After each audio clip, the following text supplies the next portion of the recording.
男人把一条活蛇吃进嘴里，接着又啃了一块带血的猪肝，这样高蛋白的摄入，竟然只是为了练成绝世武功。阿明原本是位房产大亨，但他黑心贪心，骗了很多无辜的老人，最终因为诈骗罪即将被送进监狱。通过好友得知，阿明要去的地方正是美国最臭名昭著的监狱，那里盛行以暴制暴，像阿明这样细皮嫩肉的男人去了肯定会沦为他们的玩物。阿明不由得害怕起来，但值得欣慰的是，距离他坐牢还有整整6个月的时间。为了防止在监狱里被欺负，阿明报名一所跆拳道训练班。没想到的是，教练看不起他，总是让他跟一堆小朋友对打。阿明找教练理论，却被他狠狠羞辱一番，丢出了大门。这样的垃圾训练，不参加也罢。阿明起身就准备回家，可他一抬头，竟然碰到一位神秘大师。他只打了一拳，坚硬的水泥墙就出现一个大洞，即使在大火上摊平手掌，大师的眼睛都不会眨一下。而大师最厉害的地方，当属他的一指禅。只见他伸出一根手指，手上的木板就被戳出一个洞。阿明知道这位大师正是他要找的人，他立刻拜大师为师，向他学习神秘武功。没想到的是，修炼这种功夫竟需要付出常人100倍的努力。最令阿明无法接受的是，他的高热量食物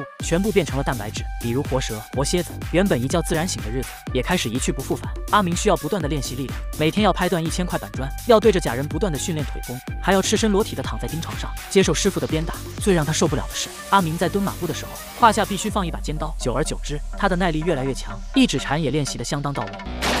阿明觉得自己站起来了，他找到昔日教练，想要找回之前丢掉的尊严。然而他还没怎么用力，教练就被打倒在地。这下阿明信心满满，就算到了那个臭名昭著的监狱，他也会成为打遍监狱无敌手的风云人物。6个月的时间转瞬即逝，阿明坐上了服刑的大巴，旁边的男人突然伸过手，对着阿明一通乱摸。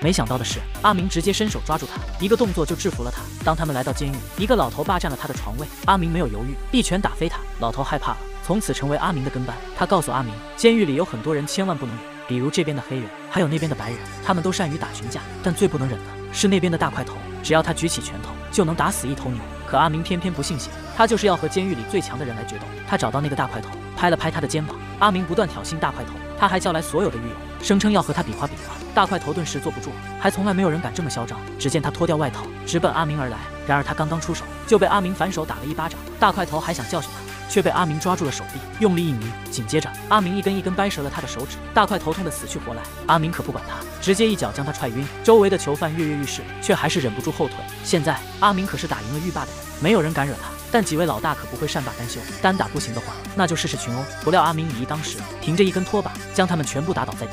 黑人老大顿时愣了，他没想到阿明竟然这么能打，刚想找个借口溜走，不料对方突然出招，黑人老大牙都被打掉了。所有的囚犯们都被镇住了，不敢妄动。阿明打赢狱霸的事情很快传开，现在他才是监狱里的最强王者，很多人慕名而来，想认他做老大。就连典狱长也听说了他的威风，把他单独叫进了办公室。但典狱长并没有找事，反而好吃好喝的伺候起了阿明，因为他要阿明帮他做件事。原来这座监狱很快就会被拆除，典狱长决定废物利用，将这里发展成旅游区。但他不懂房地产知识，所以搞得一头雾水。而阿明曾经是房产大亨，典狱长希望他好好帮自己规划这块地皮。作为答谢，典狱长会把他3年的刑期缩减到1年，还能随时和老婆见面。阿明一听果断答应，这对他来说根本就是小事一桩，何乐而不为？从这天开始，阿明的监狱生活发生了翻天覆地的变化。监狱长给他安排了独立的办公室，让他安心画图纸，休息时间还把他的妻子叫了过来，增进2人的感情。阿明虽然是在监狱服刑，日子却过得顺风顺水。就在这天，外面打架的囚犯打断了他的思绪，阿明直接把他们召集到一起，要求他们从今天开始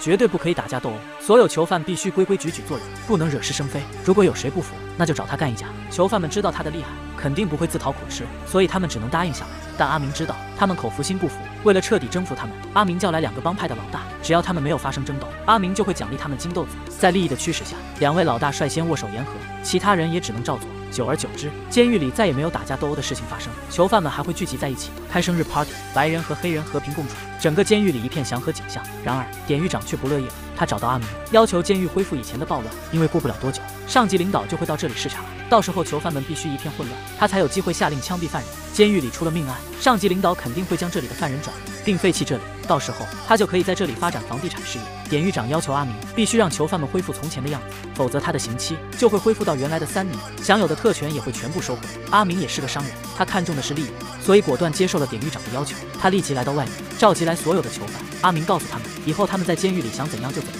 他不会再管了。囚犯们一听，顿时扭打在一起。他们已经憋了整整3个月，就快不行了。很快就到了上级领导视察的日子，而这天也是阿明的审问期，因为他表现良好，很快就通过了批准。可就在这时，他想到了那帮狱友，想起他们一起打闹的日子，想起他们互帮互助的日子，他们曾经那么和谐。但现在，典狱长却为了自己的利益，随意牺牲他们的生命。阿明慌了，他急忙向外面跑去，即使自己不能被减刑，他也毫不在意。与此同时，在典狱长的设计下，黑人和白人2大帮派的囚犯正聚集在草坪上，大战一触即发。典狱长命令手下准备好狙击枪。就在这时，白人老头蹲下身，并打开了收音机。没想到的是，囚犯们竟然跳起舞来，根本就没有什么打架斗殴的趋势。监狱长着急了，他不允许任何人破坏他的利益，于是一把夺过狙击枪，对着犯人准备射击。幸亏阿明及时赶到，他扣下典狱长的狙击枪，成功救下了狱友。原来，阿明偷偷把典狱长的计划透露给了老头，并嘱咐他们千万不要发生暴动。而老头带着大家将计就计，捣毁了典狱长的美梦。一时间，阿明成为了很多人的偶像，他不再是那个为了利益不择手段的商人。而典狱长的阴谋败露，被送进了监狱。